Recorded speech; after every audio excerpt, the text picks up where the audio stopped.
Okay, tunaingia sasa kwenye investment tip. Hii nafikiri Ezekiel ulitazamia last week, ndio ilikuwa ni present last week, ya Warren Buffett ambaye anasema your time horizon is your greatest asset. Commit for the long haul and the market will reward you. Hii ni tip ambayo inafundisha perseverance na uvumilivu wa muda mrefu. Na sawa, kwenye stock market kuna wale ambao wana short term horizon na wenyewe tunawapenda, in fact wanatupa liquidity. Lakini kwa yule mtu ambaye anataka kuwa na success kwenye stock market, muda ndo utakao mlipa. Na hapa that is how the nature is. Uwezi ukaotesha leo mbuyu, kesho ukataka kuvuna ubuyu. Itachukua muda. Ila ukiotesha mchicha leo, siku chache utavuna.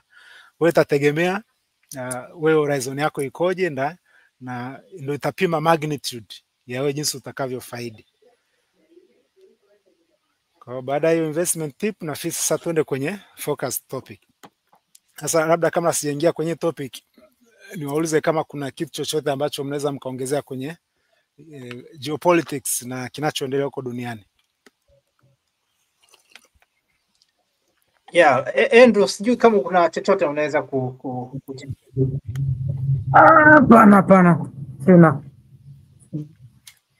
Labda yes, binafsi pia sina. Labda mimi nimependa tu point yako ambayo umeigusia hapo kwamba ni vizuri kwanza tukakubali kwamba kuna baadhi ya changamoto zipo, na napenda mfululizo pia wa presentation zako ambazo umeziongea toka mwanzoni, kuanzia kwenye mambo ya risk analysis, kulingana na watu wa nje. Mwisho wa siku haya mambo yatatuathiri pakubwa sana. Kama hivyo point ya religion imeshafika pia, kwa hiyo tutakuwa tuna religion, tutakuwa tuna politics pia. Hizi zote zikiendelea kupunguza credit, maana yake maisha yatakuwa ghali sana hapa ndani. Na umezungumza pia hata makampuni yenyewe yanaweza yakaguswa pia.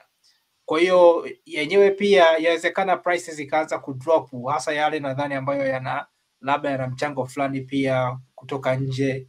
Kwa hiyo tunaweza tukapitia pembamba, ila cha msingi ambacho umekizungumza ni kwamba kufahamu mapema kwamba tunaweza tukapitia pembamba na tukajiandaa kisaikolojia. Hii itatuwezesha sisi kupita salama.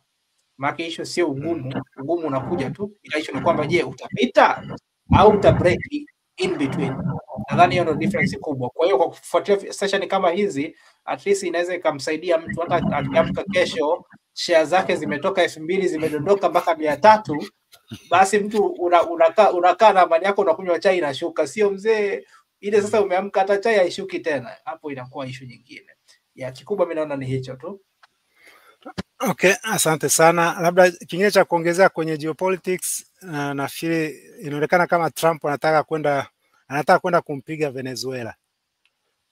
Sio kama umeshaisikia. Na Venezuela, yes, nimesikia nadhani wameshapiga baadhi ya boti kwenye ndani ya Venezuela, boti ambazo zinaenda kwa kasi wakiamini sio ndio zinasambaza madawa ambao ni uchokozi wa moja kwa moja.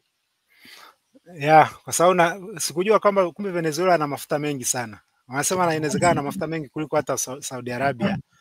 Ila wakawa wanasema mafuta yake, quality yake inahitaji teknolojia ya hali ya juu kuweza kuyachima na kuyasafisha into usable form.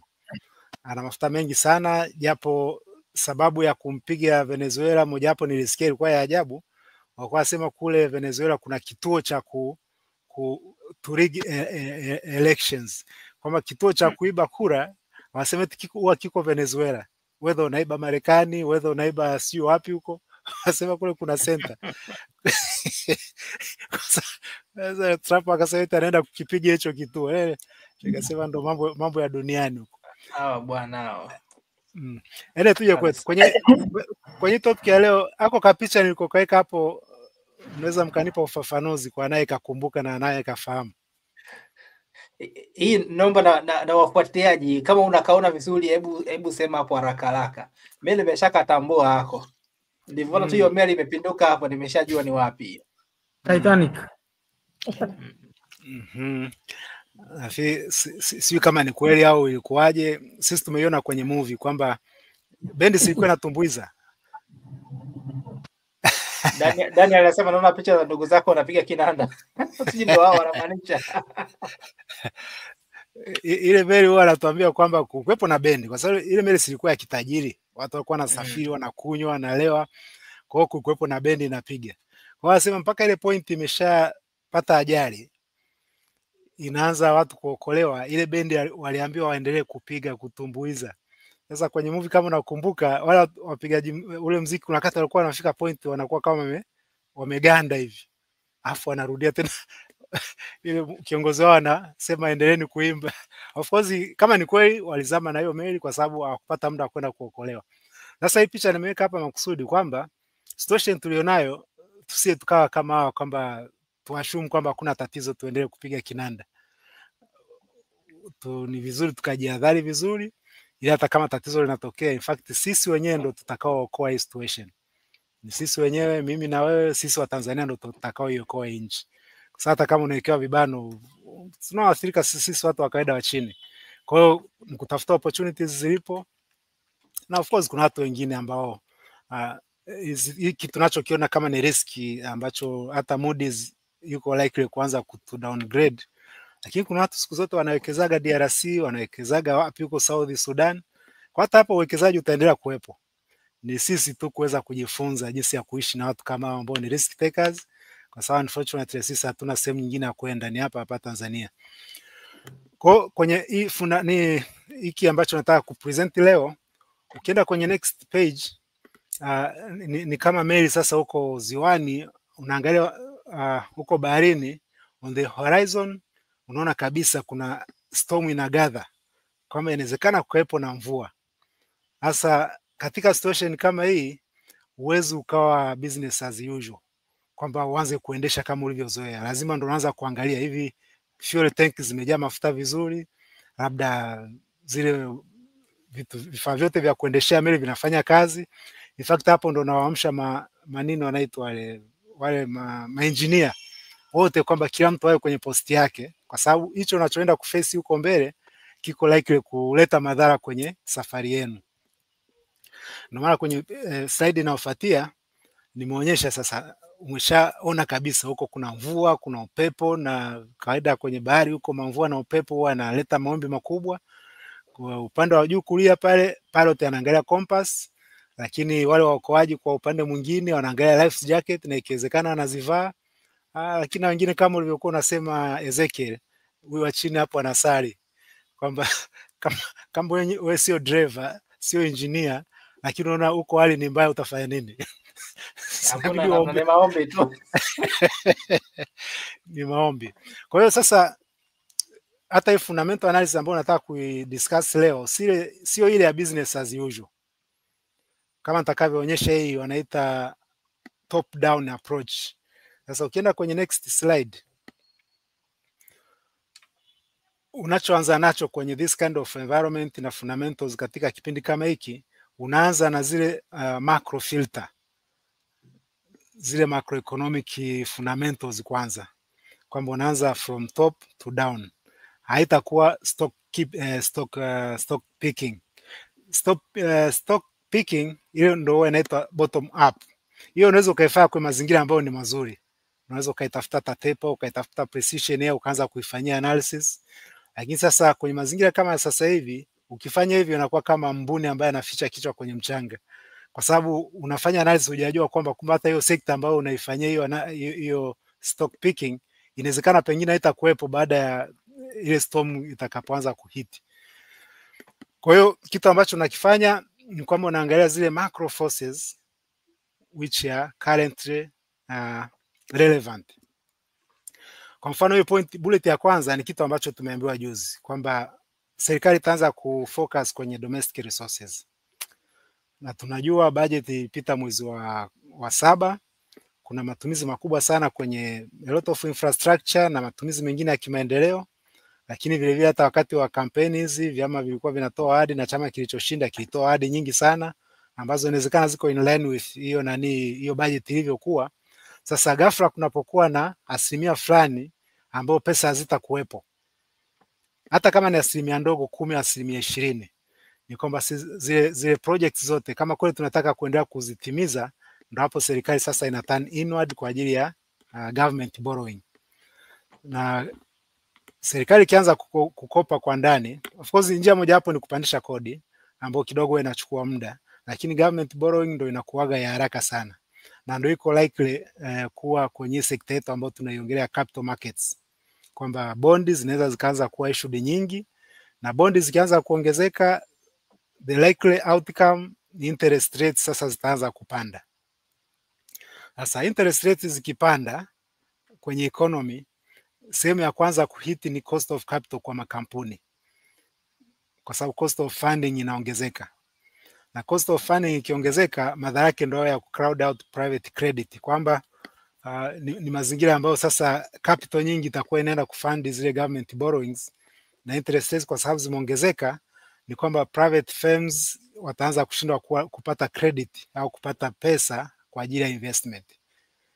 Kwa hiyo ni pressure ya kwanza ambayo iko likely kuwepo baada ya serikali kufocus inward kwa ajili ya government borrowing. Kitu kingine ambacho kiko likely kutokea ni sarafu ya nchi kupungua thamani. Na thamani ya sarafu ikipungua, effect yake itakuwa ni kwenye increased cost of imports, ambayo inaweza ikaleta mfumuko wa bei, hivyo kuathiri makampuni ambayo sasa yana madeni ambayo yana madeni kwenye foreign currency. Kwa ni situation ambayo inaweza ikatokea. Kwa hata kama unachagua kampuni, unafanya analysis, ni points ambazo unatakiwa kuiangalia hiyo, kwamba okay, madeni yake yako denominated kwenye local currency au kwenye foreign currency. Hiyo yote itaweza kusaidia kwenye kuassess risks za hiyo kampuni, kuwekeza au whatever risk ambayo utaweza kuifanyia assessment. Tukiwa kwenye macro filter, tunategemea kwamba kama kweli kumekuwa na inflation from costly import, na pengine kukawepo na supply disruptions. Supply disruptions huwa inatokea mara nyingi kwenye mazingira kama haya ambayo nchi inaanza kuangaliwa au kama aina fulani ya kutengwa, ndio kuna kuwepo na supply disruption. Sasa hiyo ndio inaweza ikaongeza input cost spike na margin compression. Margin compression ni kwamba zile profit margin za kampuni, kwa sababu input cost kama zimeongezeka, ni kwamba zile profit margin za hiyo kampuni unaoifanyia analysis zitapungua, unless hiyo kampuni ina pricing power. Na hapo tunapozungumzia pricing power, tunaongelea kwamba kama gharama za uzalishaji zimeongezeka, mwenye pricing power ana uwezo wa kuongeza bei aka maintain zile margin na akaendelea kusurvive. Lakini kama ana uwezo wa kupandisha bei, ni kwamba yeye ndiye atakaye suffer. Production costs zimeongezeka, lakini hawezi kupandisha bei, kwa hiyo atabaki na margin compression, na ndio inaweza kupunguza profitability ya hiyo kampuni. Lakini kwenye macro filter nyingine ni kwenye limited foreign capital flows, kwamba inapunguza liquidity in local markets, na ikishapunguza liquidity ita reduce valuation multiples, of course, na kulimit access to US dollars, kwa sababu zile capital zinazotoka nje ziko kwenye forex, zikiingia zinaongeza liquidity hata kwenye US dollars, kwa sababu kwenye hii foreign capital flows zinaoingia ndani ya nchi inasaidia kwa kitu kinaitwa capital formation. So capital formation kama ya ndani huwa inatengenezwa na saving za watu wa ndani, lakini tunapopata capital kutoka nje ni kwamba tunafaidika na savings za mataifa ya nje, kwamba savings zao zinakuja kwenye uchumi wetu, hivyo huwa zinaongeza liquidity. Kwa kizipunguza ndani ya nchi, liquidity inapungua. Sasa tunaweza tukai-counter vipi au tukai-protect vipi sisi wenyewe? Sasa hapo ndo inabidi na sisi wenyewe tuanze kuzidisha savings ili local capital formation iweze kuongezeka. Na kitu ambacho of course naona sasa tumeshaanza kugain kasi, tumeshaanza kupata kasi ya local capital formation sasa kwa hii mifuko ya uwekezaji wa pamoja ambayo inaongezeka. Hiyo ni katika mchango mzuri wa kuongeza local capital formation ambayo inaongeza liquidity, na tumeona hivi karibuni kwamba hata foreigners walivyokuwa participate sana kwenye soko letu, kwa sababu tayari kumekuwa na base ya kutosha ya local capital formation. So far so good, ina support soko mpaka sasa hivi. Lakini another macro filter wakati tunafanya analysis ni hiyo political tension ambayo mara nyingi huwa inaongeza risk premium. Kwa sababu Moody's alikuwa ametupatia max ya B1 nafikiri kabla hizi tension.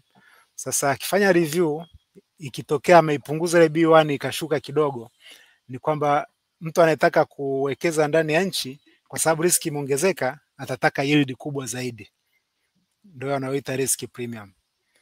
Kwa hiyo ni another macro filter ambayo itaathiri ile analysis utakayokuwa unaifanya.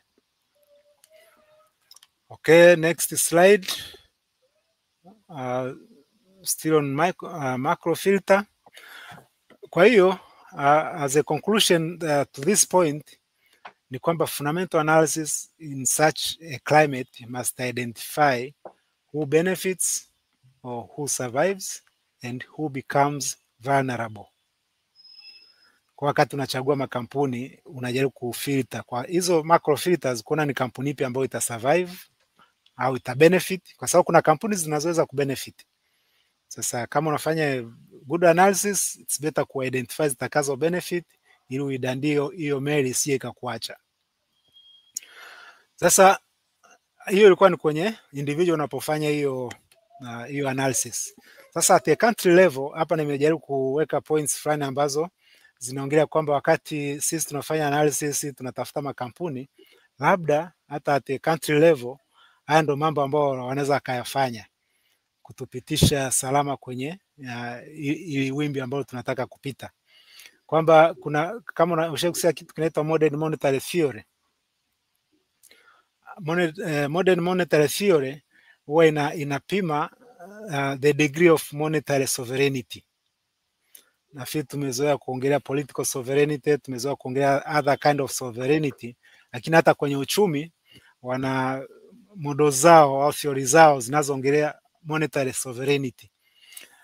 Mtu mwenye high degree of monetary sovereignty naweza nikasema ni kama Marekani na Japani, ambao wana sifa zote hapo chini, kwamba wana ability to issue their own currency, they can tax in the same national currency, they can issue bonds or issue debts only denominated in national currency, and they are not hawataki kufix the exchange rate, wanaiacha tu float yenyewe. Sasa hizo ni nchi ambazo zina high degree of sovereignty. On the other extreme ni wale ambao hawana kabisa monetary sovereignty, au ni kama zile nchi za West Africa, wale ambao mambo yao yote yalikuwa yanaamriwa kule Ufaransa.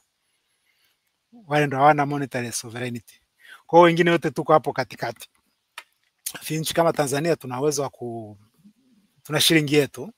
Sawa, sio haina nguvu, lakini tuna shilingi yetu na tuna raise code, tuna tax kwenye currency hiyo hiyo, na tuna issue bonds au debts kwenye shilingi, japo tuna other bonds ambazo tunaenda mfano unapoenda kwenye euro bond, hiyo ndo unatoka sasa nje ya monetary sovereignty yako. Lakini flexible exchange rate of course tunaweza tukasema ni flexible, lakini ni managed flexibility kwenye exchange rate. Sasa ukiwa na hivi vitu ni kwamba ndio maana nchi kama Japani ana debt to equity ratio ya the highest duniani ambayo ni asilimia kama 250. Wala imuogopeshi kwa sababu madeni yake yote yako in Japanese yen. Lakini unapokuwa na debt to equity ratio ambako foreign currency ni asilimia kubwa kwenye ile deni, ndio unakuwa kwenye matatizo kama aliyopata Ghana miaka 3-4 iliyopita.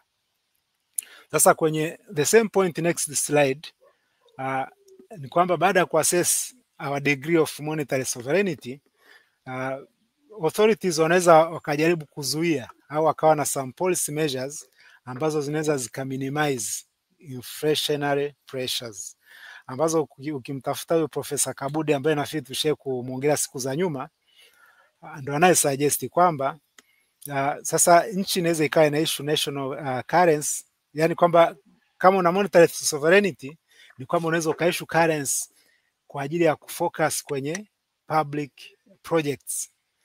Na ndio hiki kitu ambacho Japan walikifanya sana wakati wanatoka kwenye vita kuu ya pili ya dunia, na hata China, kwamba wana issue yuan yao afu wana focus kwenye public purpose ambayo ilikuwa ina increase their national cake.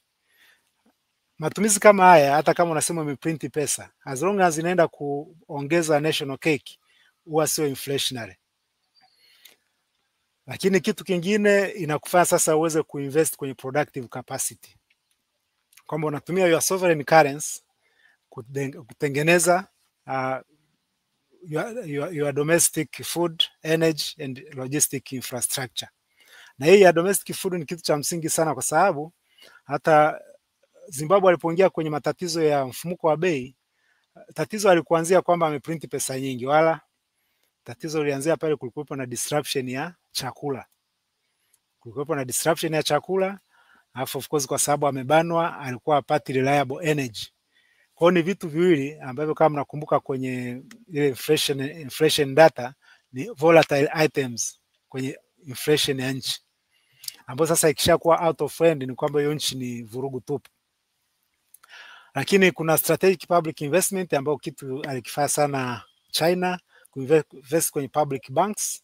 Lakini hapa ndo panapohitaji discipline, kwa sababu sisi hapa Tanzania historia yetu sio nzuri sana kwenye hizi DFYs.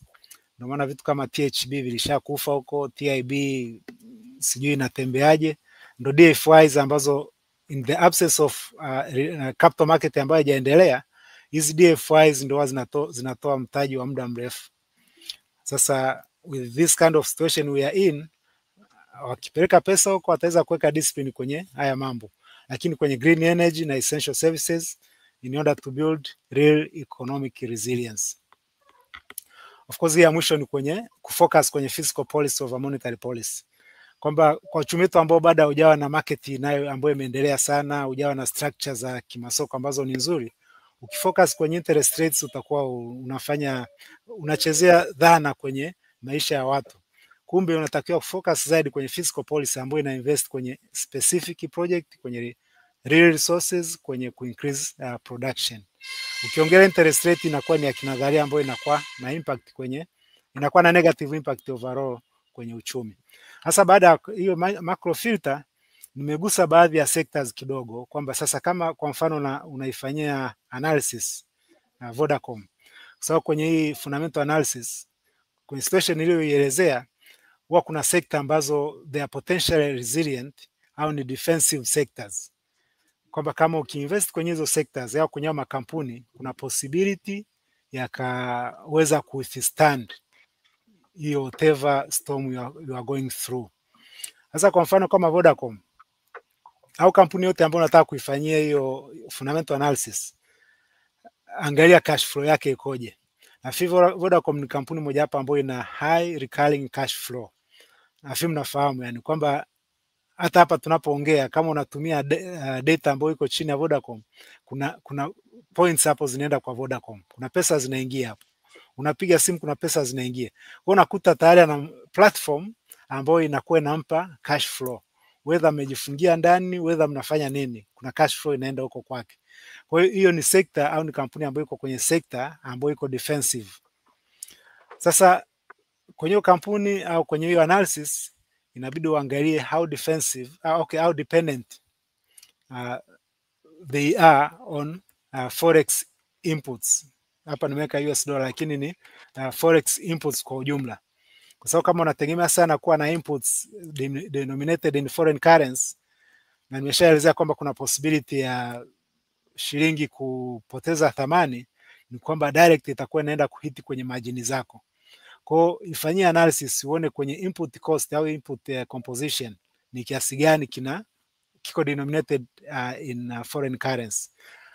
Lakini vile vile unaangalia na pricing power, kama nilivyoeleza hapo nyuma, kwamba kama input cost zimeongezeka, je, una uwezo wa kupass on zile cost kwa kuongeza price za finished products zako, ukaendelea ku-maintain zile margin? Ni kitu ambacho unatakiwa kukiinvestigate vile vile.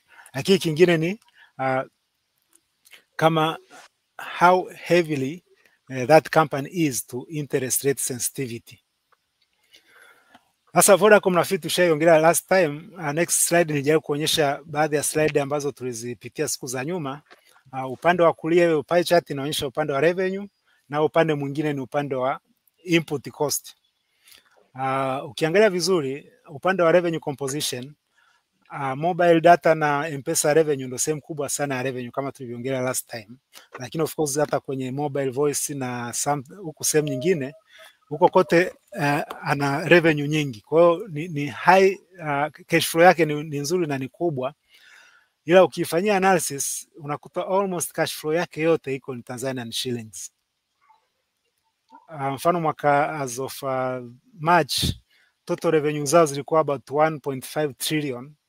Unaweza ukasema 99% ya hiyo pesa yote iko denominated in Tanzanian shillings. Kwa upande wa revenue yuko in Tanzanian shillings, lakini upande wa input cost ukisoma ile report yake unaweza ukakuta sehemu ambako sasa ana high risk exposure. Kwenye direct expenses na kwenye operating expenses risk yake ni kubwa, ni high, na utaona asilimia zake hizo almost asilimia 60. Asilimia 60 ziko kwenye FX exposure, na ndio maana hata hiyo ripoti ya mwezi March alikuwa anaonyesha forex losses nyingi, kwa sababu ana baadhi ya input ambazo ziko denominated in foreign currency. Kwa hiyo kama unafanyia analysis Vodacom, those are the areas ambazo unatakiwa ku-assess inaweza ikamuaffect vipi. Kwa mfano unaweza ukafanya scenario analysis kwamba shilingi ikidepreciate by 1% au by 2% inaweza ika-affect profitability yake kwa asilimia ngapi, ikaweza kukusaidia kwamba should I buy this company au niachane nayo. Kwa hiyo hizi nyingine nafikiri ukisoma mwenyewe unaweza ukaona mchango wake kwenye na nini, nyingine ni moderate, nyingine ni low. Kwa hiyo ni Vodacom.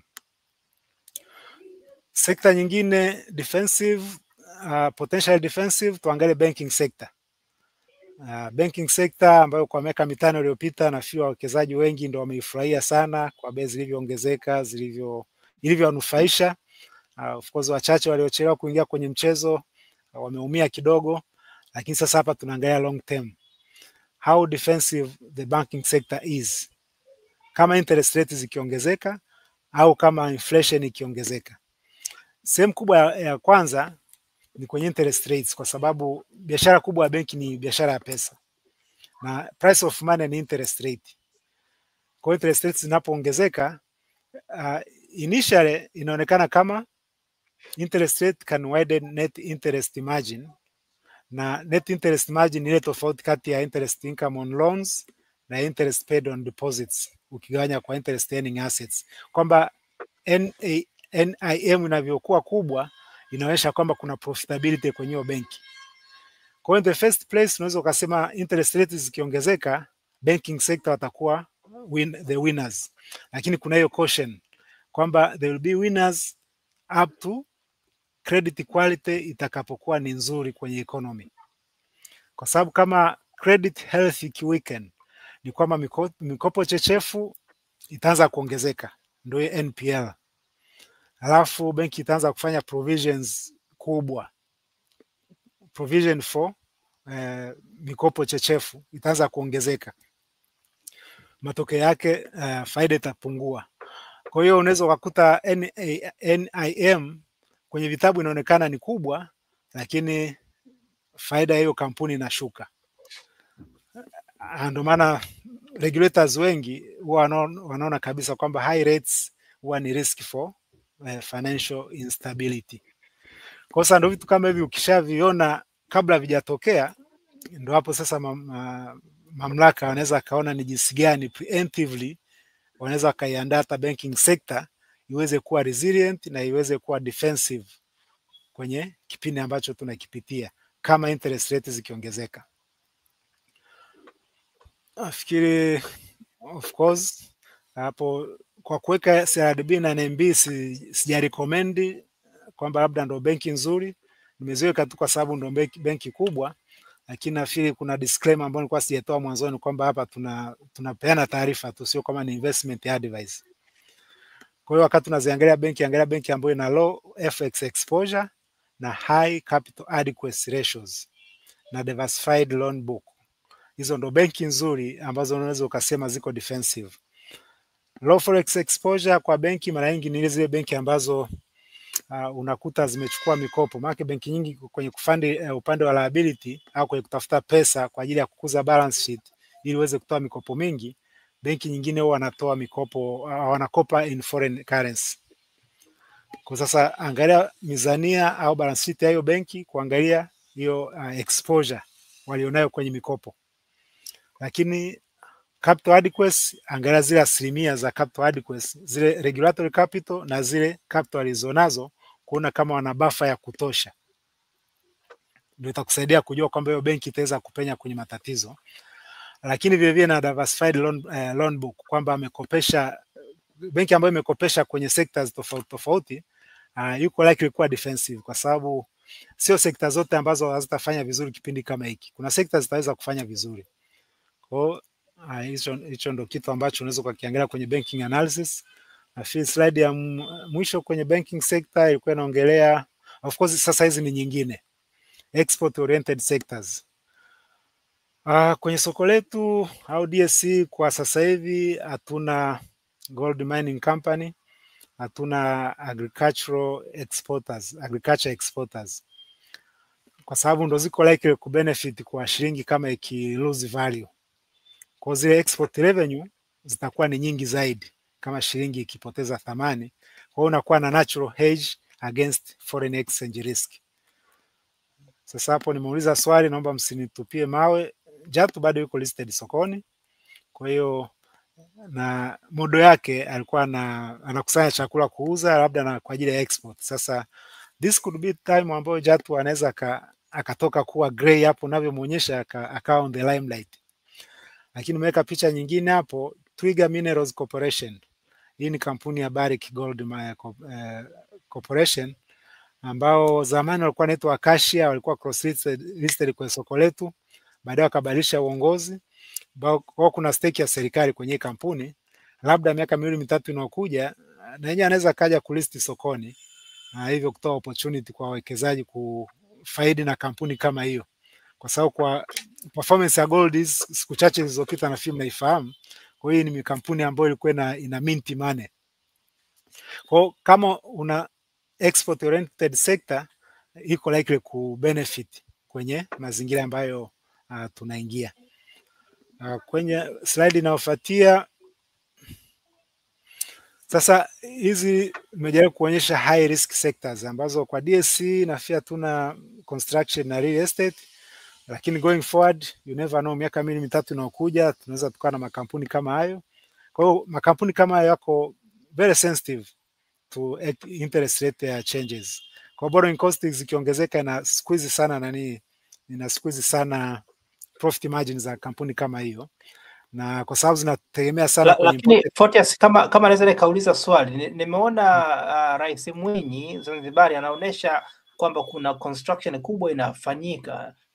Ni wanafanya kama serikali, sio kwamba kutakuwa na kampuni tayari ambazo zinafanya labda ambazo ni significantly kubwa?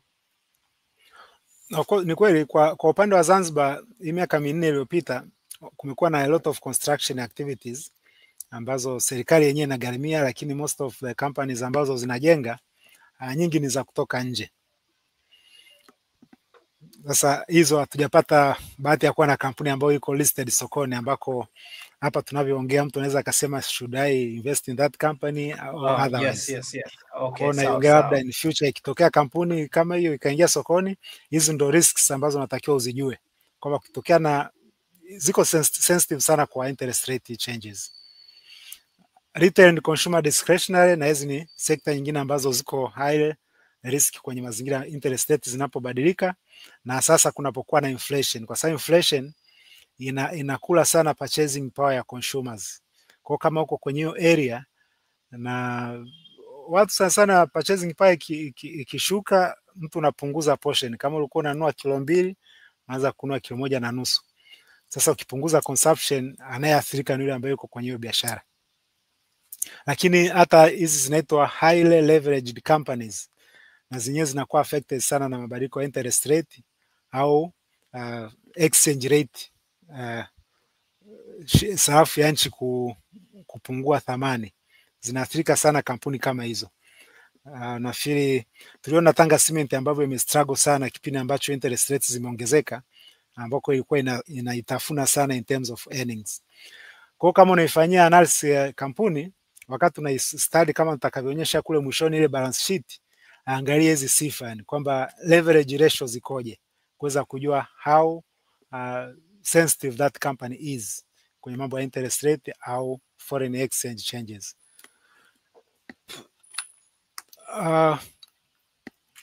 Sasa at a company level, this is the checklist of fundamental analysis katika conditions kama hizi ambazo tunazo, kwamba uangalie nini sasa at a company level.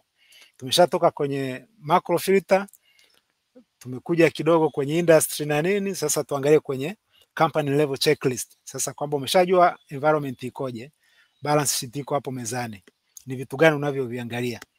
Kwa sasa utakimbilia kama nilivyosema kuangalia debt structure yake ikoje, madeni yake, gharama yale madeni, kwa maana interest rate ya lile deni, maturity yake, linawiva lini lile deni, na liko kwenye currency gani, ni local currency au ni foreign currency. Ndio maana unauliza hayo maswali kwamba is the firm's debt fixed or floating rate. Kama ni fixed, inakupa comfort kwamba at the current low level of interest rate na maturity au mkopo kama ni muda mrefu, kwa kumbe hiyo kampuni iko fixed kwenye mkopo wa muda mrefu wa rate ya chini. Lakini kama ni floating na unategemea kwamba interest rate zitaongezeka, hiyo inakupa red flag kwamba okay, interest rates zikiongezeka, hii kampuni itapata stress in terms of kulipa hayo madeni. Loans short term or long term. Of course short term debt on the rising interest rates ni riski, kwa sababu utakapokuja ku reprice lile deni unakuta interest rates zimeshaongezeka, inakutafuna. Lakini kingine ndio hicho kwamba je, iko denominated in foreign currency au in local currency denomination. Kama iko denominated in foreign currency, of course itakutafuna kwenye sarafu kama iki weaken. Kwa hiyo ndo maswali ambayo unajiuliza upande wa liability side. Of course avoid all discount companies with. Sasa hiyo ni nani?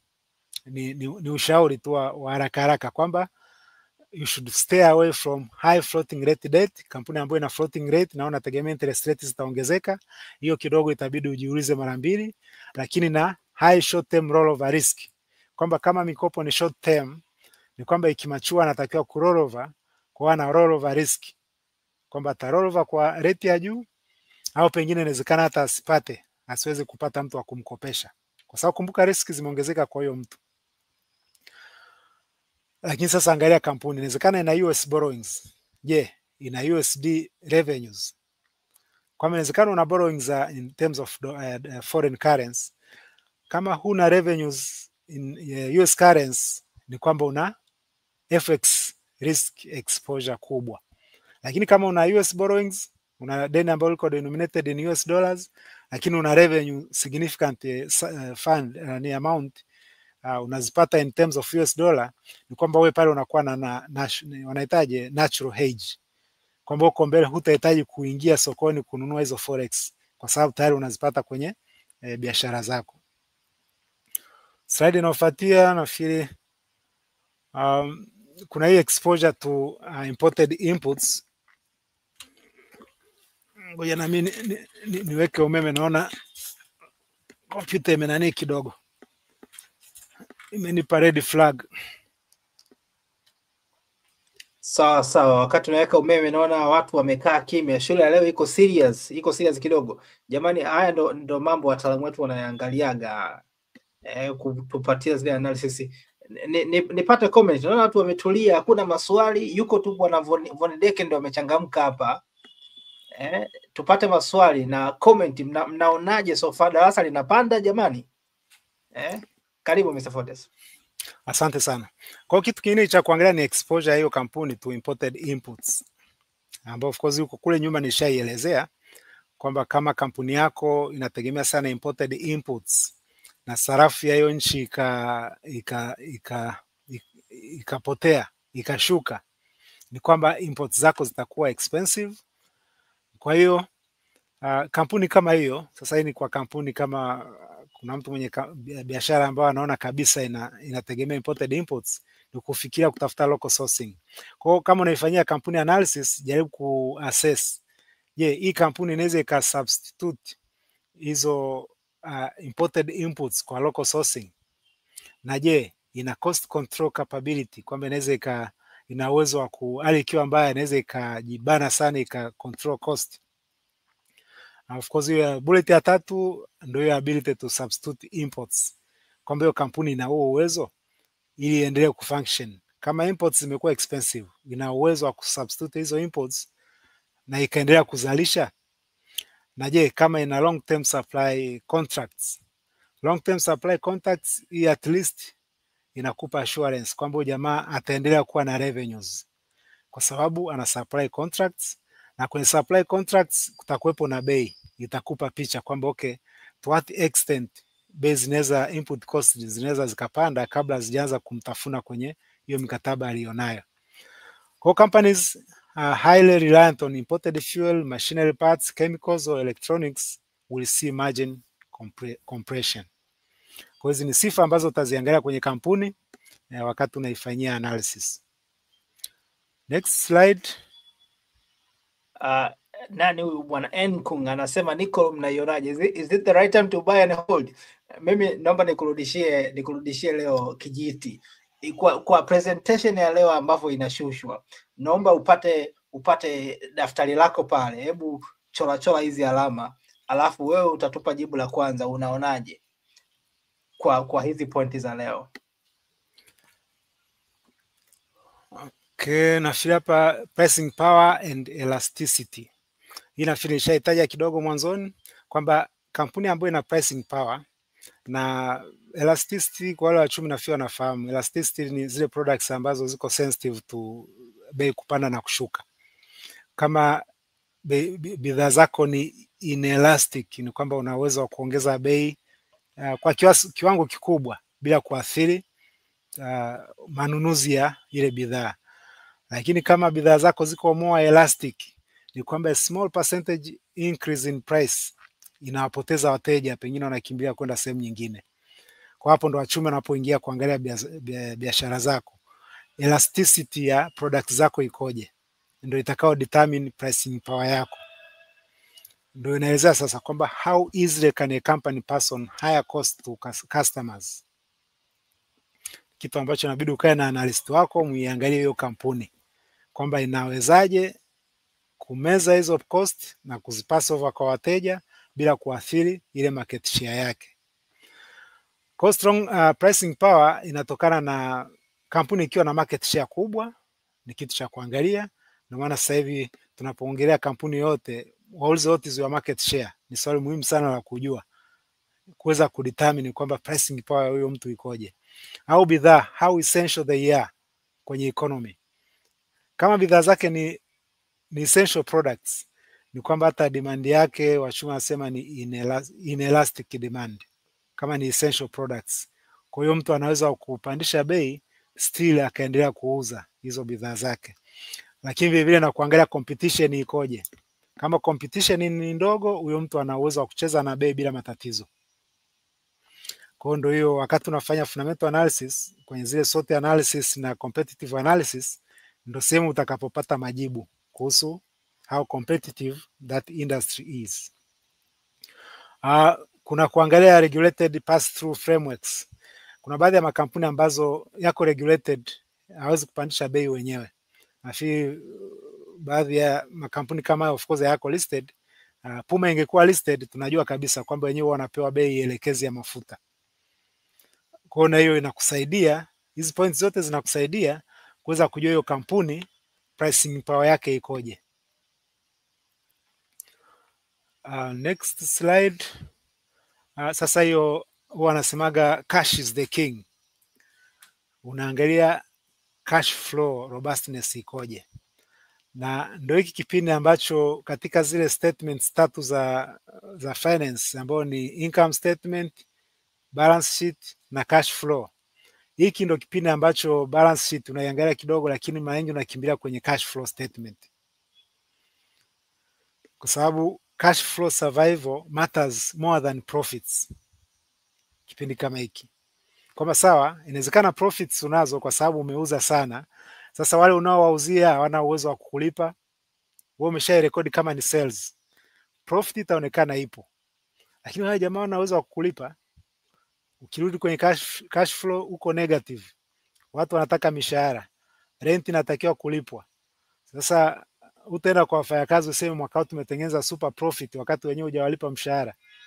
So this is the period ambako cash is the king, na ndo hapo unapoangalia consistency ya cash flow, kwamba miaka kadhaa ya nyuma cash flow yake ikoje.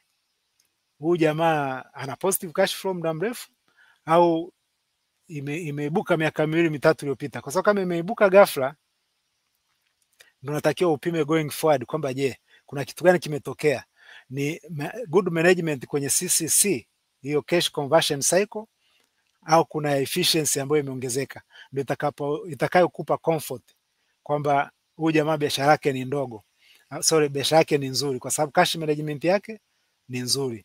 Na cash conversion cycle ni zile number of days ambazo zinahesabika kuanzia pale unapo convert zile your inventory, unapouza bidhaa zako on credit, wale uliowauzia on credit itachukua muda wenyewe kukulipa, na wewe itakuchukua muda kule uliponunua zile import cost kuwalipa. Kwa zile zote unavyokuwa unazijumlisha unapata ile cash conversion cycle. Sasa the shorter the CCC ndio inakupa indication kwamba hapa kweli kuna cash machine kwenye hii biashara. Kwa companies with volatile or seasonal cash flows becomes risky during rate spikes. Ndio sasa kupima operating cash flow consistency. If there is no consistency, inakupa indication kwamba kumbe hapa ikitokea interest rate ya spike, huyu jamaa anaweza kawa out of the business. Natural hedge nafikiri nilishataja mwanzoni kidogo kwamba kampuni kama ina mapato yake kwenye export, tourism, logistics na mining in foreign currency, alafu hizo ziko gharama zake input cost in foreign currency ziko matched na US dollar revenue, na wana deni dogo sana ambalo aliko hedged. Deni kubwa inatakiwa liwe hedge na hiyo natural hedge. Kwa hiyo kwenye mazingira kama unakuta kama shilingi kidepreciate, kimsingi exporter ndo wanao benefit, lakini importers wanaumia. Kwa katika kufanya analysis unamweka hiyo kampuni yako unaweka kwenye picha kwamba ni the net exporter au net importer, kuweza kujua atakuwa affected vipi na kama sarafu ikideteriorate. Na msije mkasema hapa naongelea kwamba inawezekana shilingi au itapoteza thamani. Hapana, hizi ni scenario discussion kwamba should it happen, ni vitu gani ambavyo uvitegemea. Okay. Kwa hiyo kuna kampuni nyingine ambazo ni government policy dependence. Kwa kama ni unategemea government policy ku affect your revenue, ndio kuna possibility kwamba ukawa kwenye financial stress, kwa sababu na serikali kwenye kipindi kama hiki iwe na prioritize malipo au expenditure. Unaweza kukuta kidogo wamechelewa kuwalipa suppliers, wamechelewa kulipa contractors. Kwa ni kipindi ambacho wakati unaifanyia analysis hiyo kampuni, uangalia aina biashara yake. Kama inategemea sana serikali, wewe mwenyewe utajua ni jinsi gani utarely kwenye hayo mapato anayotegemea. Kama biashara yao kubwa inategemea serikali, au inaweza ikawa affected na sera za serikali. Okay, competitive dynamics, hii nimeshaigusia kidogo na naweza nikaipitia kwa haraka kwamba in volatile environment companies with strong market share tend to outlast weak peers. Hiyo ni katika kuanalyze competition. Of course ndio kipindi ambacho kampuni unakuta zimeconsolidate. Kwa sababu kama kampuni huu net exporter au net importer, sometimes wanaona kuna synergy kama wakiungana pamoja, ili kupata ile natural edge ambayo nimeitaja kwenye upande uliopita. Kwa hiyo should choose a firm which has high barrier to entry. Kama namkumbuka Warren Buffett ndio alikuwa anaongelea kuhusu kampuni yenye a big huge moat, kwamba imezuiwa sehemu zote, watu sio rahisi kuingia kwenye hiyo biashara. Kwa hiyo biashara kama hiyo inakuwa ni rahisi kusurvive mazingira kama haya, kwa sababu sio rahisi mtu kuanzisha kampuni kuingia kwenye hiyo sekta kama profit margin zake ni nzuri na anaendelea kusurvive vizuri. Lakini vile kampuni ambazo zina economies of scale na zenyewe ni nzuri, kama scalability ya hiyo kampuni ni kubwa. Kwa sababu kwa nini tunaangalia how scalable the company is? Kwa sababu kampuni ikitaka kupanuka, kuna njia kubwa mbili. Anaweza akatumia faida yake, hasa kama kuscale up business hakutakuwa na gharama kubwa. Lakini kama kuscale up business ni gharama kubwa, most of the time watakuja kwa shareholders kwamba jamani, naomba mtaji, nataka kuscale up my business. Sasa umenunua kampuni ambayo unategemea ikupe gawio, ghafla ni sasa na mtu unamdai alafu anakuja tena kukukopa. Ndio maana hii point kwamba angalie kampuni how scalable the business is. Lakini akiwa na dominant distribution network, nao ni mtaji mkubwa. Distribution network inawezekana isionekane kwenye balance sheet in terms of numbers kwamba ina value fulani, lakini ni kitu ambacho unatakiwa kufanyia analysis wewe mwenyewe. Kama the distribution network is superior, ni kwamba ni biashara ambayo ni nzuri. Na kama tulivyoongea siku ya Vodacom kwamba ukishakuwa na distribution network au platform, on that same platform unaweza kuweka mabiashara mengine mengi, kwa ikakupa faida going forward. Okay, nafikiri balance sheet strength. Kwanza nimeweka picha ya kampuni inaitwa JP Morgan. JP Morgan ni kampuni ambayo ilisurvive mwaka 2008 global economic crisis kwa sababu ya strength ya balance sheet yake. Alikuwa na strong capital adequacy ratios, alikuwa na health liquidity buffer. Kwa kiasi kwamba kama hizo pointi zinavyojionyesha kwamba katikati ya crisis aliweza kusurvive possibility ya sudden withdrawals au interbank lending. Interbank lending ni zile cash flow ambazo banks huwa wanakopeshana short term. Kwenye migogoro kama hii kuna kuwepo na freeze kwenye interbank lending. Kwa kama huna liquidity buffer, kwa ghafla, na sasa biashara ya benki, ghafla unaweza ukashuta benki ni kubwa, lakini kwa sababu tu ya kukata ile mirija ya pesa kuflow kwenye economy, ni benki likubwa likafa, kama Lehman Brothers alivyoanguka kifo cha ghafla. Lakini vile vile liquidity buffer inasaidia kama pengine una committed credit lines. Kwa hiyo inawezekana kipindi hiki ambacho kina uhaba wa liquidity, most of the businesses wanaweza kaanza sasa ku draw down on their credit lines. Sasa kwa sababu umesha commit zile credit lines, kama huna liquidity buffer, ni kwamba unaweza ukakataa kutoa hizo credit lines, ikaleta confidence crisis na ikapelekea tatizo jingine kwenye biashara yako. Kwa hiyo hizo ndo situation ambazo unatakiwa uangalie kwenye balance sheet, kwamba a weak balance sheet collapses when rates rise. Kwa hiyo itabidi kujifunza jinsi ya kuangalia hiyo strength ya balance sheet. Kule mwanzo nilisema cash flow is the king, sasa hapa ni balance sheet strength. Hapo tumemsahau income statement. Next slide. Nafurahishwa na Esau, anawakumbusha watu, nasema ni mara pili sasa namuona Fortes anahitaji Vodacom hii, wawekezaji tuizingatie, huenda kuna kitu anatamani kusema ila anashindwa. Itabidi utuambie bwana, mwisho presentation hii utuambie kuna jambo fulani nyuma ya Vodacom hapo, tusi tukalimesi. Basi bwana itaja na CRDB na NMB bwana. Anawasanua watu waangalie vizuri, wasome nyakati vyema. Na kabla sijatoka kwenye slide, JP Morgan wiki 2-3 zijazo itabidi tuifuatilie. Kuna kitu fulani kinaendelea kwenye CME, Chicago Mercantile Exchange, ambacho inaweza ikawa big news kwenye hizo operations za JP Morgan, na feel for another time.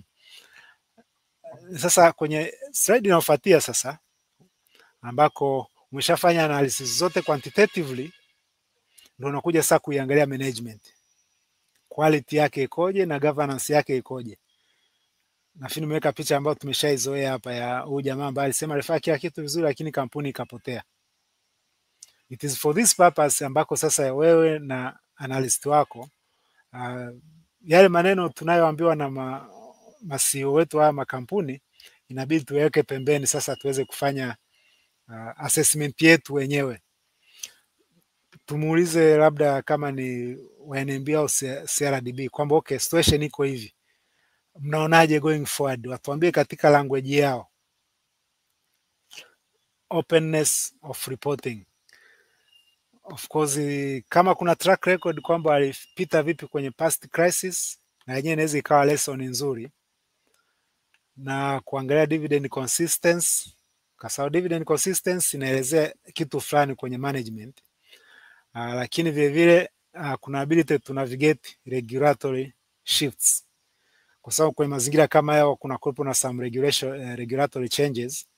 Sasa how able is that management could navigate kwenye hizo potential regulatory shifts. Fikiri tabii niende haraka haraka nimalizie. Sasa unapokuja kwenye valuation, ushafanya analysis zote, unakuja na kitu kinaitwa margin of safety. Ni chapter ngapi? Chapter 22 au chapter 20 ambayo inaongelea margin of safety kwenye intelligence investor. Margin of safety ni kwamba umeshafanya analysis zote quantitative na qualitative, ukapata figure 1000, inafika point kwamba hii kampuni niinunue. Sasa margin of safety ni kama haircut kwamba okay, labda niweka 20% au 10 au 30 off hiyo bei niliyoipata. Inawezekana kuna mambo ambayo mimi sijayaona au siyajui. Kwa nitakuwa comfortable kama nimepata intrinsic value ya shilingi 1000, nitakuwa comfortable kwa nilichokiona kwa hii kampuni kuinua kwa shilingi 800 au shilingi 700. Kwa mtu akija akaingia king kwa hiyo bei, unainunua at least ukiwa unajijua umejicover. Kwa hiyo kunapokuwa na hizo macro risk, ndio ina focus kwenye low PE ratio au low EV EBITDA tolerance. EV ni enterprise value over earning before interest, tax, depreciation and amortization. Huwa inaitwa EBITDA multiple. Kwa unatafuta lower EBITDA multiple company. Alafu unaangalia higher required free cash flow yield. Hii inakuwa inapima kile kiasi tuliyoiona kule nyuma kuhusu cash flow. Sasa inaitwa free cash flow yield kwa sababu sasa ile cash flow inakuwa inagawanya kwa price. Kwa hiyo ukipata higher yield ni sasa na dividend yield. The higher the better. Lakini itabidi uangalie na higher equity risk premium. Kwa those will compensate for political and FX uncertainty. How to apply this framework to Tanzania listed stock? Of course utaangalia kwenye telecoms, angalia zenye strong cash flows, angalia zenye USD cost exposure, angalia how high pricing power is for that particular company. Well, the verdict is to often resilient. Kampuni zenye hizi sifa ni kwamba they will be resilient during high rate plus FX depreciation periods. Kama wana strong cash flow, unaangalia USD cost exposure kama ni ndogo, lakini kama wana high pricing power. Kwa ufupi ndio najaribu kusummarize kama unapoiangalia kampuni iangalia vitu gani. Slide kwa banks ni situation tofauti. Utaangalia trend ya mikopo chechefu. Uchumi unapo slow kidogo, mikopo chechefu huwa inaongezeka. Kwa hiyo you should be aware of that issue.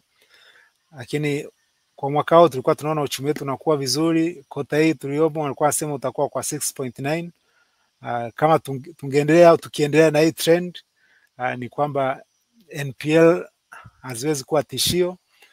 Ila ukiona zimebadilika wakiripoti NBS kwamba GDP imeanza kuslow down, kitu cha kwanza ambacho kinaanza kuitafuna benki ni NPL. Of course kama tulivyosema hapo awali, unaangalia na FX exposure na kuangalia deposit base stability. Deposit base stability kwa sababu hii ndio funding ya benki. Kwa unaangalia zile deposit kama bado zinakuwa kwa speed nzuri na ziko consistent, inaipa assurance benki kuwa stable na kuendelea kukua kwa maana ya kutoa mikopo. Lakini na capital buffers kama nilivyosema hapo mwanzoni, capital buffers ambao unaipima kwenye capital adequacy ratios. high interest rates is potential margin expansion, but credit risk, major risk in downturn, kama nilivyosema hapo awali kwenye banks. Of course mining ni sector kule nimeongelea Vodacom mwanzoni, banks, alafu nikaja kwenye mining. Mining nimetaja Twiga, lakini hapa sikuwa na maana Twiga Minerals, Twiga ili ya Barrick, kwa sababu hata kampuni ya Twiga hapo Wazo na yenyewe wanasema kwenye mining kwa sababu wana mine limestone. Na wakimine, kwa sababu asipo mine kwamba lazima atakuwa na import clinker ambayo inatengeneza ile cement. Kwa hiyo kama wana significant deposit ya limestone, inakuwa ni kampuni nzuri kipindi kama hiki. Na ukiangalia vizuri hata wale owners wa Twiga walipoinunua Simba, ilikuwa inasemekana itambenefit sana Twiga kwa sababu sasa atapata access ya hiyo limestone ambayo iko kule Tanga. Kwa hiyo nafikiri kwenye slide vyote nishaviongelea. Tunaweza tukaenda slide inayofuatia.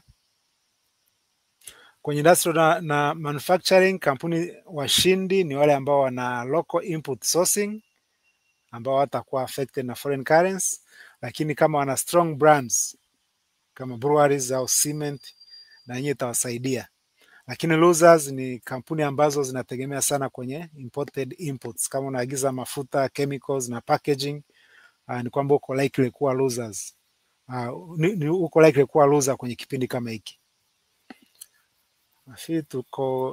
Hii ni kwa ufupi sasa kwamba in total you will start with a macro filter.